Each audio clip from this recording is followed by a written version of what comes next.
I was looking at the schedule for today's deep dive, and honestly, I thought we made a mistake. Oh, yeah. How so? Well, we're talking about podcasts, and I mean, don't get me wrong, I love podcasts, clearly, given what we do for a living. Right. But usually when we talk about learning tools or, self-improvement, we're talking about flashcard algorithms or spaced repetition software or these immersion programs where you go live in a cabin in the woods or something. The really intensive stuff. Exactly. Podcasts just feel, I don't know, passive.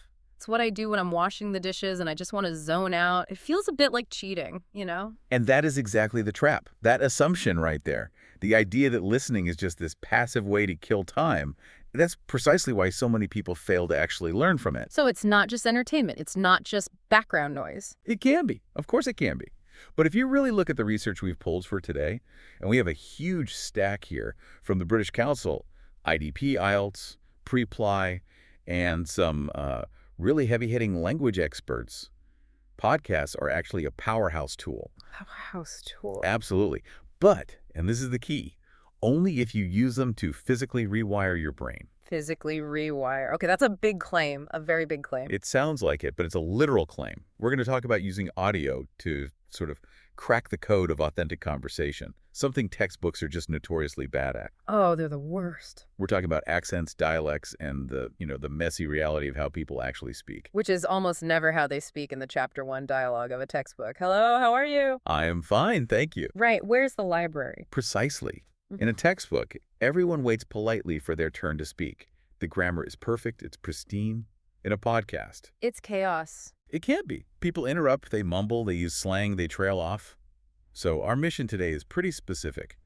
We want to move you, the listener, from being a passive consumer, just, letting the audio wash over you while you fold laundry, to an active learner. Okay, and we're going to get tactical, right? Because I don't just want the theory. I really want to know what I'm supposed to do with my hands, my voice, my phone. We have a full toolkit. We're going to break down the science of what we call the Goldilocks zone, which is, frankly, crucial for not rage quitting. Been there. I all have. Then we're going to do a really deep dive into a technique called shadowing, which is honestly a game changer for pronunciation.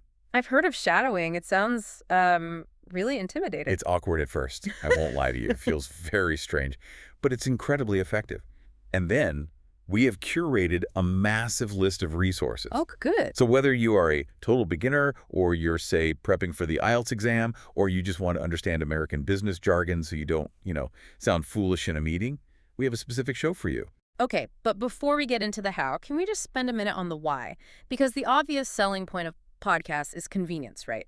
I can learn while I commute. I can learn while I'm at the gym. Right, and all the sources highlight that, of course. But there's a massive catch that we need to flag right up front. The convenience gets you in the door. It gets the earbuds in your ears. But that's not enough. Not even close. If you treat it only as a background activity. Like white noise, like music you put on to focus on something else. Exactly like white noise. If you treat it like that, you aren't really learning. You're just maintaining. You might pick up the rhythm of the language, the general cadence, but you won't build fluency. The sources are very, very clear on this. The real magic happens when you apply specific strategies to that so-called dead time. You can't just listen while doing the dishes and expect to wake up fluent. No. You have to engage. That's the word. Engage. Oh. So let's talk about that engagement. Let's look at part 1, the science of listening. Because this distinction between passive and active listening, it really seems to be the foundation of everything else we're going to discuss. It is the bedrock.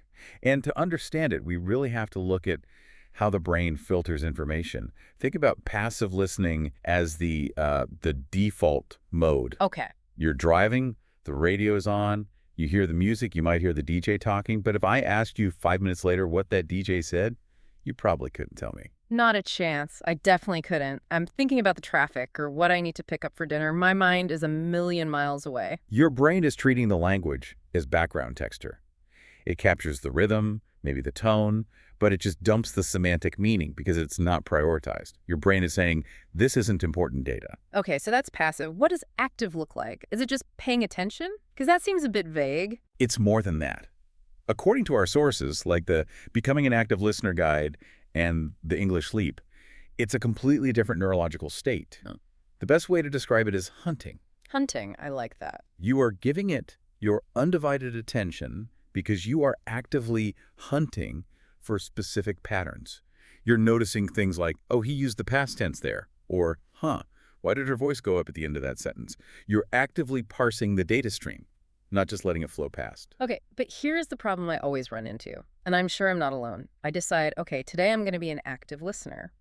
So I put on a podcast, maybe it's from CNN or the BBC, and they start talking about, I don't know, interest rates in the Eurozone. Right, a complex topic. And within 30 seconds, I am completely, totally lost. It's just too fast, the vocabulary is too specialized, and then I just tune out. I'm back to passive listening without even realizing it. And that is a perfect description of missing the Goldilocks zone. Okay, explain the Goldilocks zone. Because I feel like this is where most people fail. This is the first and biggest hurdle. It all comes down to a concept in linguistics called comprehensible input. It's a bit of a fancy term, but the idea behind it is incredibly simple. If the input, the audio you're listening to, is too hard, say, a university lecture on quantum physics in a language you've only studied for 2 weeks, It's just noise. It's not even words. it's static. Your brain can't find a foothold. There are no hooks, nothing to grab onto. It filters it out as garbage data because it can't distinguish one word from the next. Okay, that makes sense. But then on the flip side, if you listen to the cat sat on the mat over and over and over again, You're bored to tears, and you feel like you're wasting your time. and you aren't learning anything new, you're just reinforcing what you already know, which feels safe but leads to zero progress. So the Goldilocks rule, and this is backed up by our sources, Apply and others, is that you need to find material that is just right. Is there a number attached to that? A percentage? How do I know if it's just right for me? The consensus seems to be around 70 to 80% comprehension. That seems to be the sweet spot. 70 to 80%. Okay. You want to understand the bulk of the story. You should be able to follow the main plot or the general argument without constantly reaching for a dictionary. But there needs to be that 20 to 30% gap. Because that gap, that little bit of confusion, that's where the learning lives. Exactly. That's the zone of proximal development, if you want the proper psychology term. That 20% is where all the good stuff is hiding. The new vocabulary, the more complex grammar structures, the idioms. And your brain can handle it because you have the context. Precisely.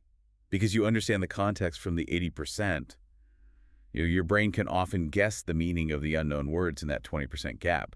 And that process of guessing from context is how you acquire language naturally, just like a child does. So a good rule of thumb is if I'm pausing every 10 seconds to look up a word, I'm in the wrong podcast. You are definitely in the wrong podcast. Yeah. You've crossed the line from listening into, well, painful, inefficient studying, and you're much more likely to just frustrate yourself into quitting. That's a really liberating rule, actually. It gives you permission to say, you know what? This isn't for me, and turn off something that's too hard without feeling like a failure. Absolutely. In fact, you should turn it off. Yeah. If you can't follow the thread of the conversation, you aren't failing. The material is failing you. Find something else. Now, I want to get a little technical for a second, because in the research notes, you flagged a section on neuroscience that I found really cool. There's this thing called the phonological loop. It sounds like a roller coaster. It does, doesn't it? Come ride the phonological loop. No, it's actually a component of your working memory. Okay, break that down for us non-neuroscientists. What is working memory? Think of your brain like a computer. You have your hard drive, that's your long-term memory. All the words you know perfectly, your name, your address, they're all stored there. Right, safe and sound. But when you hear a new sentence, it doesn't go straight to the hard drive. It has to be processed first. So it goes to the RAM, the random access memory. It goes to a temporary storage space. And that's the loop. That's essentially the auditory part of it. The phonological loop is a system that briefly holds auditory information sounds. So your brain has a moment to process them. It's the reason you can remember a phone number just long enough to dial it. Because you say it over and over in your head, right? 555-0199, 555-0199. You're keeping it active in the loop. But as you know, if someone interrupts you and asks you the time... It's gone. Instantly. Vanished. Exactly. That's the loop decaying. Now, in language learning, this loop is absolutely critical because you need to hold the sounds of a foreign language in your head long enough to break them down into meaning. When you listen intently, or when you use a technique like shadowing, which we'll get to, Working it out. you are essentially taking this phonological loop to the gym. Yeah. You're strengthening its capacity. You're increasing how long it can hold unfamiliar English sounds before they decay. So basically, beginners have a weak loop. They hear a sentence, and the beginning of the sentence has already faded from their memory before the speaker even finishes it. Precisely. That's why beginners so often say, it's too fast. It's not always that the speaker is talking at lightning speed. It's that the listener's buffer, their phonological loop, is getting overloaded and dumping the data. That explains so much. And does that connect to the other brain concept that was mentioned, the mirror neurons? This one sounded a bit like sci-fi to me. This is where it gets really fascinating. Mirror neurons are a class of brain cells that fire both when you do an action and when you simply observe someone else doing that same action. Okay, so if I'm watching someone kick a soccer ball, my brain, on some microscopic level, is kicking a soccer ball too. Yes, the same neural pathways that you would use for the motor action of kicking, they light up. Not as strongly, of course, but they fire. And the same thing applies to speech. How so?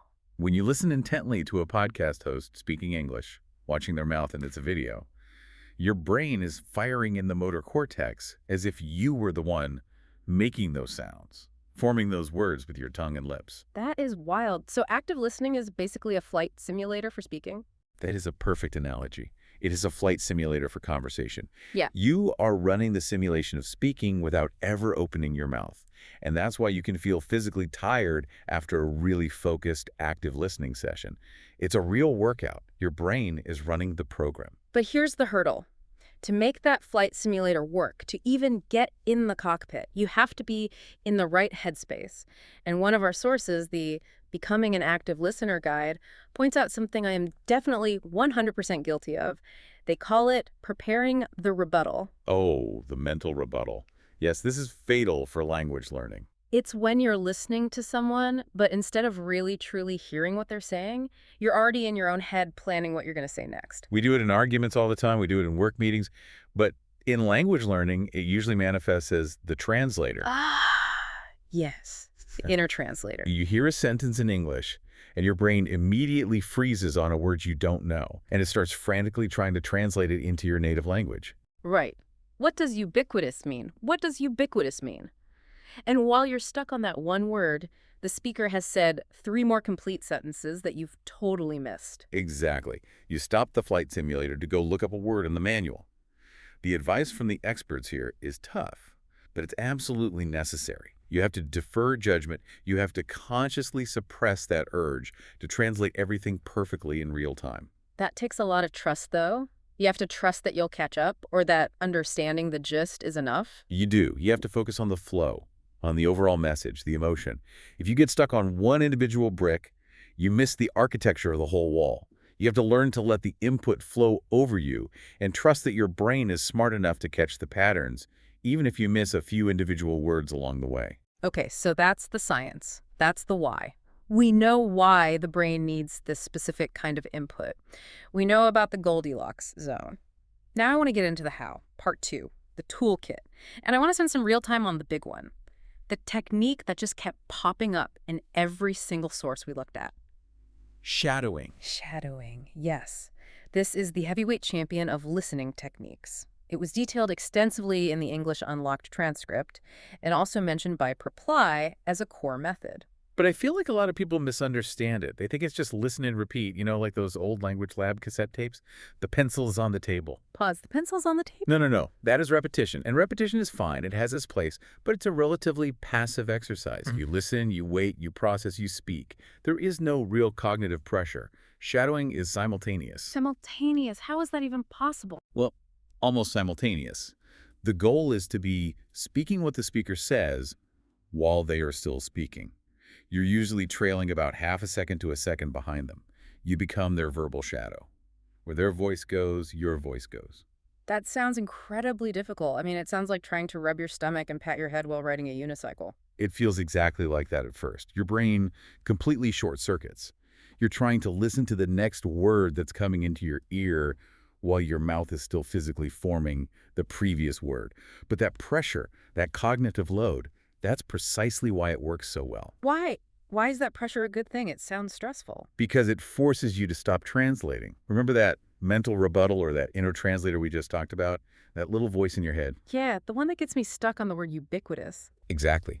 When you are shadowing, you simply do not have the cognitive bandwidth to think, okay, apple means manzana.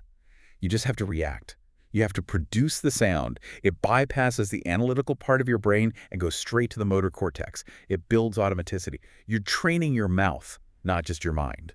So how do we actually do this without losing our minds? Can you walk us through the process step by step? Okay, absolutely. Step one is the most important.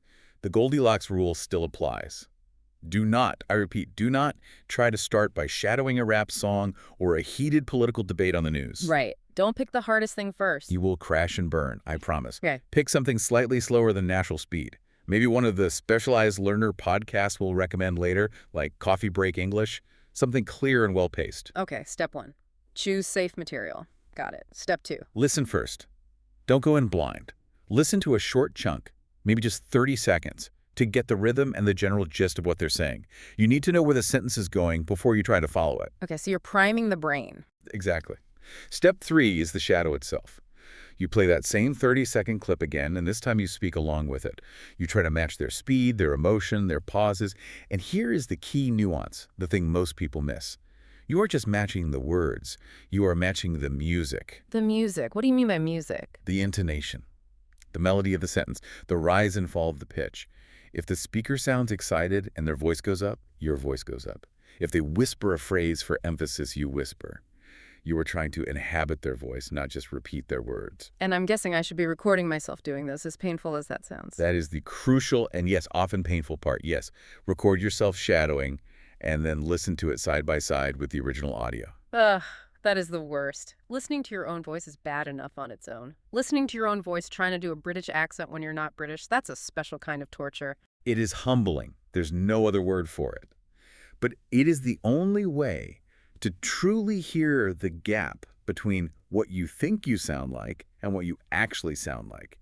You might think you're making the sound correctly, but the recording doesn't lie. It shows you exactly where your mouth is getting lazy or falling back into old habits. There was a great story in the source material about this exact thing. The guy in Tokyo, Sam, was it? Yes, Sam. This is the perfect illustration of why the music matters more than the words sometimes. So Sam was living in Japan. He was taking classes. He was studying his flashcards. He knew all the vocabulary for ordering a coffee. Which is kohi, right? Pretty simple. Basically, yes. The word itself is simple. But whenever he went to a cafe and asked for kohi, the staff would just stare at him. Blank faces. Total confusion and panic. Which is the ultimate nightmare for a language learner. You know you're saying the right word, but it's just not working. It completely destroys your confidence. He thought his pronunciation was fine. But he was saying the word like an American reading a Japanese textbook. Kohi, flat. The stress was wrong, the pitch was wrong. He had the right notes, but the wrong melody. So what did he do? He started shadowing. He found podcasts and videos of Japanese people ordering food in cafes. And he didn't just learn the word, he learned the melody of the word. He practiced shadowing just that one word until he could match the exact pitch contour of a native speaker, which was more like kohi with a rising tone. And what happened? The result? He went back to the same cafe. He said the exact same word, kohi, but with the right music. And the barista didn't even blink, just grabbed the cup and said, hot or iced. That's amazing. It was never a vocabulary problem. It was a music problem all along. Precisely. And that phonological loop, that brain circuit we talked about earlier, it needs that musical training to lock in the language. It stores sounds, not just abstract meanings. Now, you mentioned earlier that there are common mistakes people make when they try this. Besides picking material that's too fast, what else goes wrong? The biggest one, by far, is getting hung up on meaning. Wait, so you're saying you don't need to understand what you're saying? That sounds counterintuitive. Eventually, yes, of course you do. But in the specific moment of the shadowing exercise, your primary focus has to be on the sound. If you stop to analyze the grammar of a sentence while you are shadowing it, you will lose the rhythm and fall behind. You have to temporarily let the meaning be secondary. So you just trust that the meaning will come later? You trust that you absorb the meaning on your first listen through. Right now, in this moment, your mouth is just an instrument. You're learning to play the cello. You're not analyzing the composer's intentions. And I guess the other mistake is just feeling silly, feeling awkward about it. The English Unlocked hosts were very real about this. You are going to feel ridiculous. There's no way around it. You are sitting in a room, alone, muttering to yourself half a second behind a recording. It feels like madness. But you just have to embrace the awkwardness. You have to. If you are too cool to look silly, you are too cool to learn a language. It's a prerequisite. Okay, so that's shadowing, Hmm. the heavy lifter. But let's say my main goal for the day is vocabulary. Shadowing moves a bit too fast for me to really grab and hold on to new phrases. Yeah. We have another tool here in the notes called the three-step method from the English Leap. Yes. This is a much more structured, analytical approach. This is for when you want to mine a specific audio clip for gold. So walk us through the steps for this one. Step one is the context listen. You take a short segment of audio, maybe 3 to 5 minutes, and you just listen to it once without stopping. No dictionary, no pausing, no transcript. You are just trying to get the gist. What's the main idea? What's the mood? Are they happy, sad? Is it about business or sports? You're just getting the lay of the land. Exactly. Step two is the intensive listen. This is where you get out the transcript. You listen to the same clip again, but this time you read along. But, and this is the crucial constraint, you're only allowed to highlight 3 new words or phrases. Only 3. But what if there are 20 things I don't know? That feels lazy. I'd want to highlight everything. And that is the trap.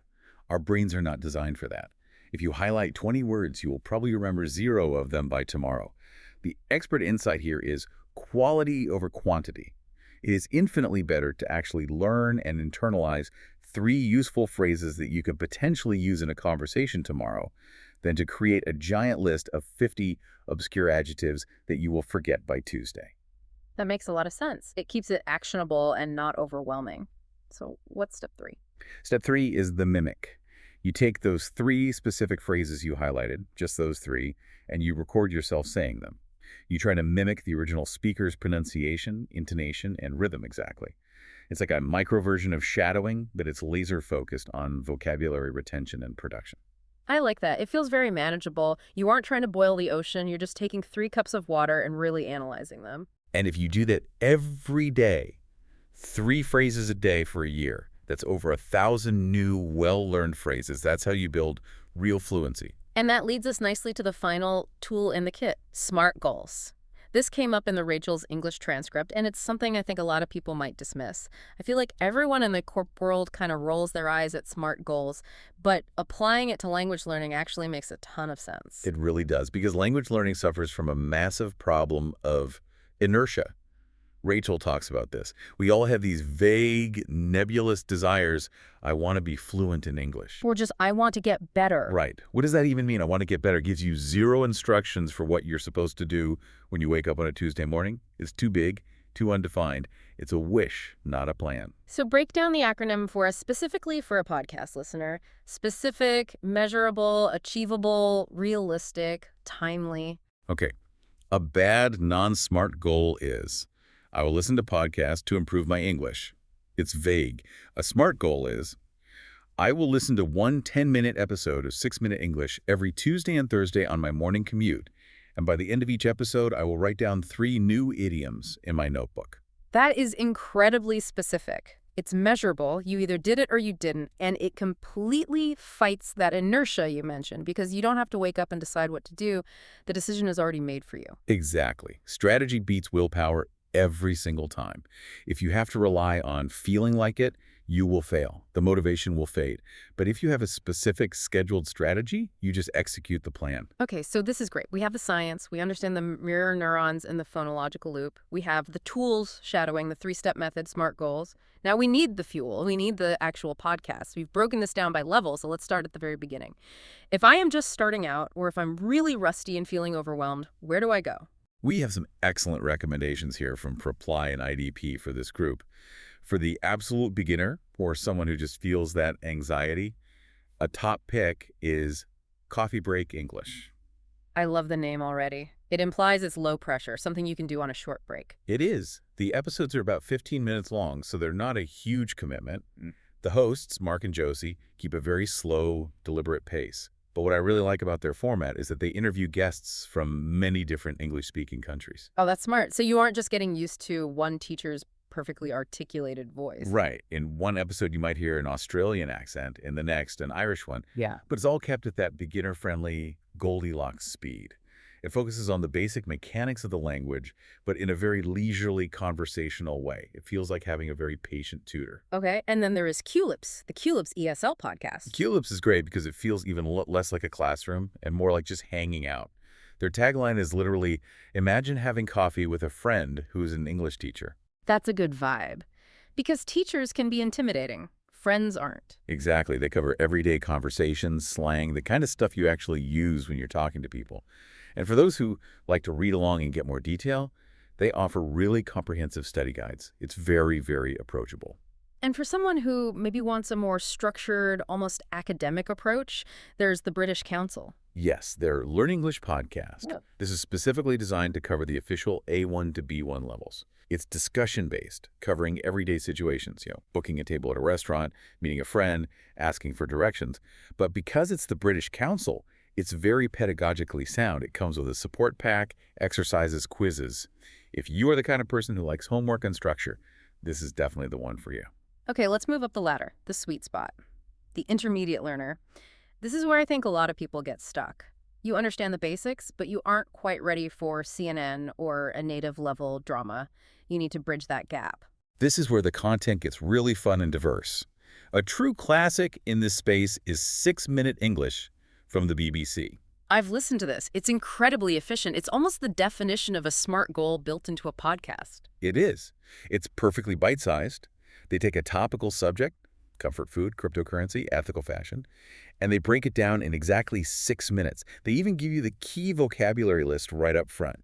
It's perfect for building a daily habit because absolutely everyone has 6 minutes. You can literally listen to a full episode while you brush your teeth and wash your face. No excuses. None whatsoever. And for those who have specific nagging grammar problems, for that, there's Espresso English. Is that for coffee lovers? It's for people who want their English lessons short and strong, like a shot of espresso. It's described as a pocket-sized tutor. So if you're always struggling with the difference between adjectives and adverbs, or you can't remember specific verb tenses, this show targets those exact pain points directly. It's very problem-solution oriented. Now, here's one I found really interesting in the notes because it wasn't originally made for learners at all. Stories podcast. Right. This is a fascinating one. It's actually designed for young, native English-speaking children.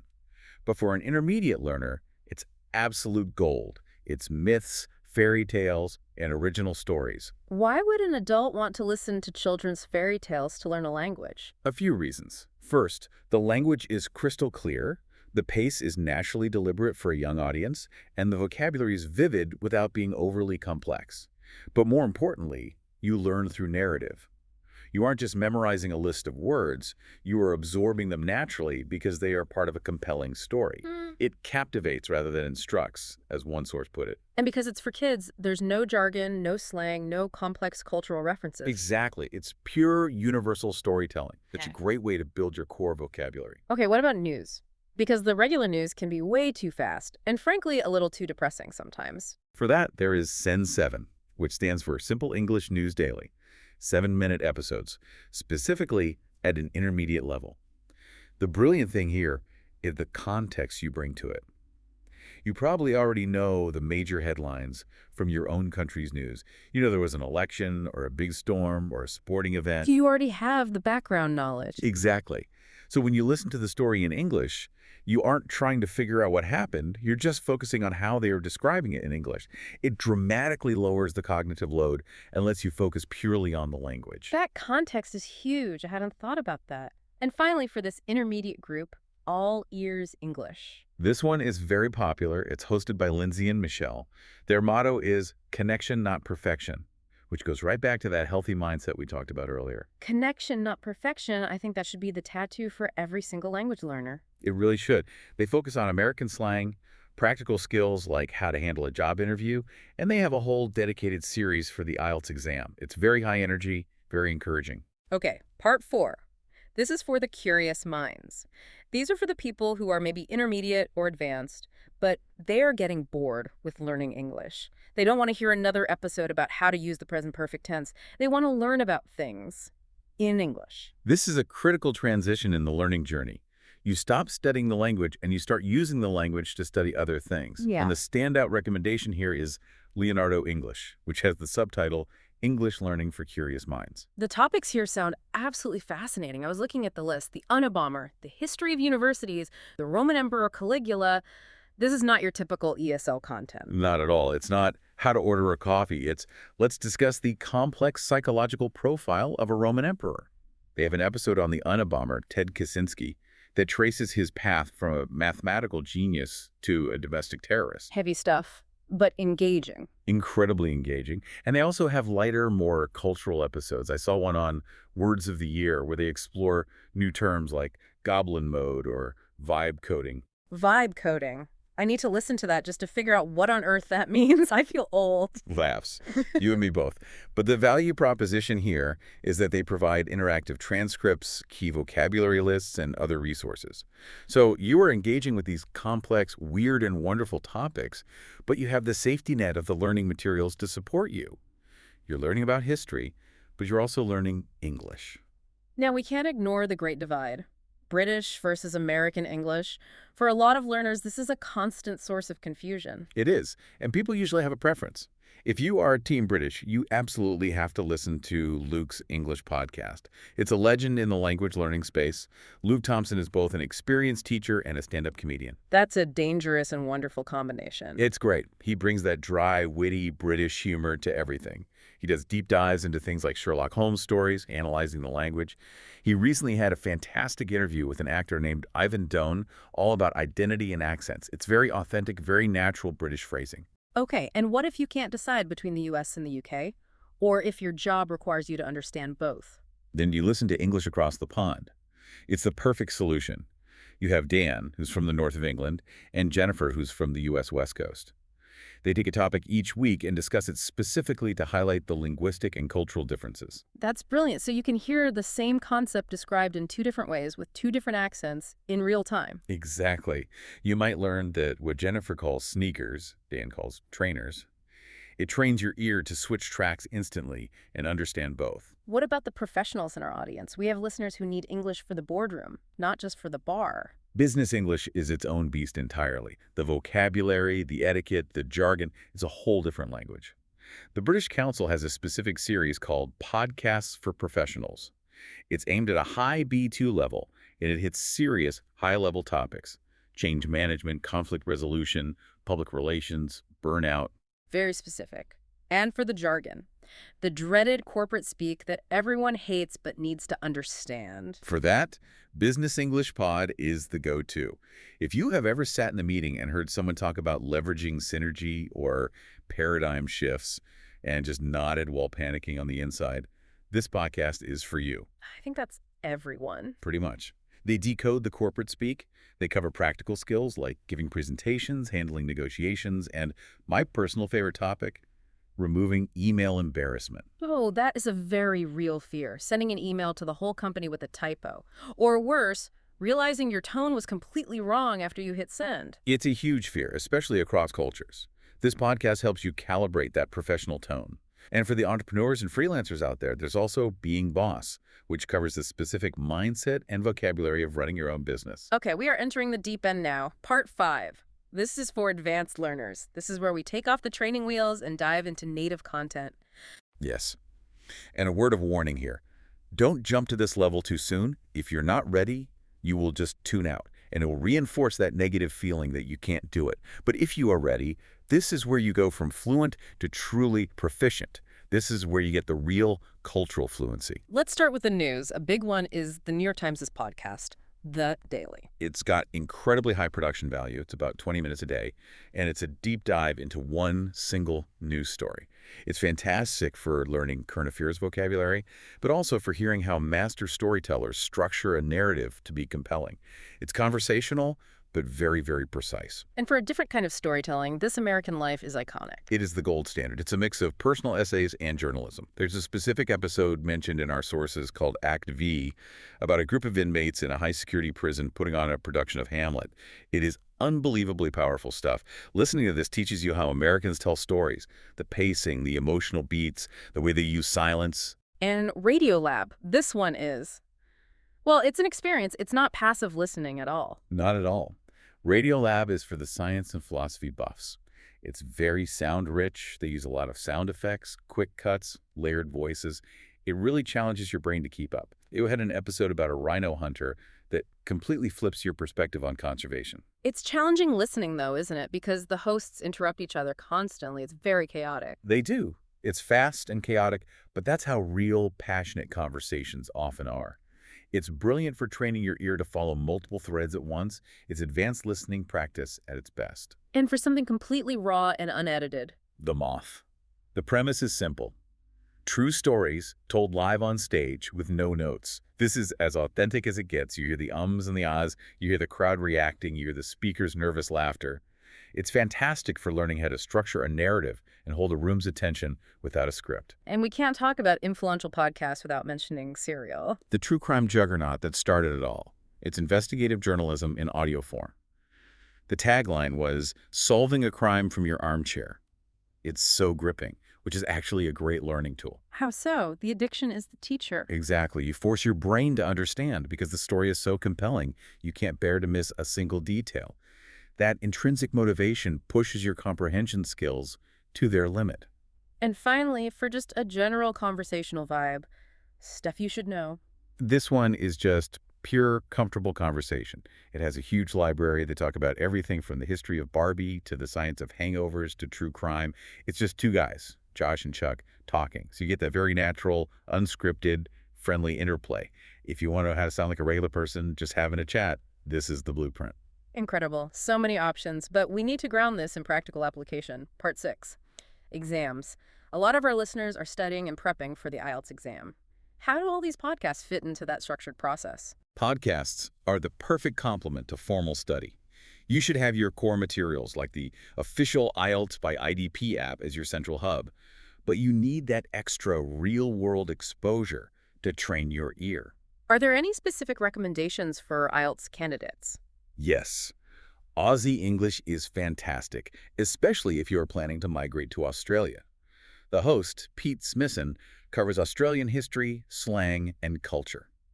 It really helps you attune your ear to that specific accent, which can be very tricky on the listening test if you've only ever heard American or British English. And Rachel's English. Rachel is great for vocabulary boosting.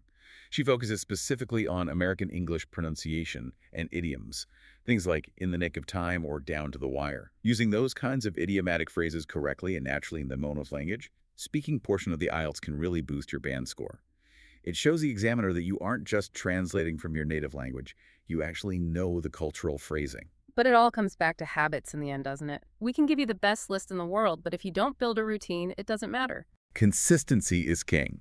The English Unlocked source put it perfectly. 10 minutes daily beats 2 hours once a week, every time. Your brain needs that constant low-dose drip feed of the language to build and maintain those neural connections. And really using that dead time we all have. Yes. Your commute, when you're cooking, doing chores. There was an example in the research of a yoga teacher who learned all the Sanskrit names for the poses while she was watering her plants every morning. Watering plants. She just layered the learning onto an existing habit. You have to attach the new habit to an old one. If you wait until you magically have free time, you'll never do it. Free time doesn't exist. And don't be afraid to cheat a little with technology. It's not cheating. It's scaffolding your learning. Use the features. Slow down the audio to 0.75x speed if you need to catch the details of pronunciation. Use the transcripts.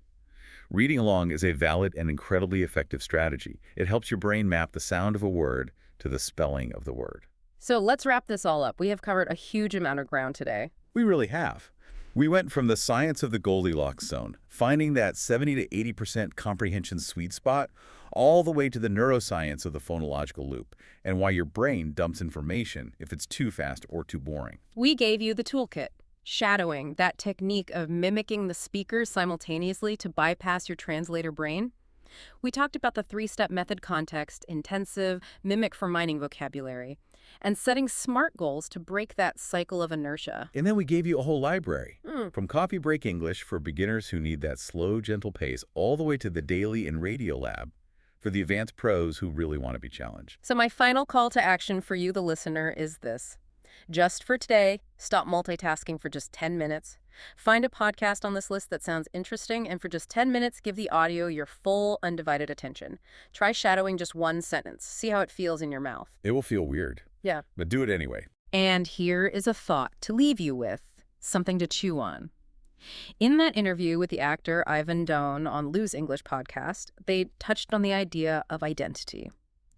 When you learn a new language, and especially when you shadow and mimic the intonation and rhythm of a native speaker so closely, do you start to become a slightly different person? It's a profound question, isn't it? Does the voice you develop in a new language reveal a new part of you that was always there? Or does it shape you into someone new? And if you shadow a speaker closely enough, do you start to think like them? Something to think about while you are shadowing in the shower tomorrow morning. Thanks for diving in with us. Happy listening.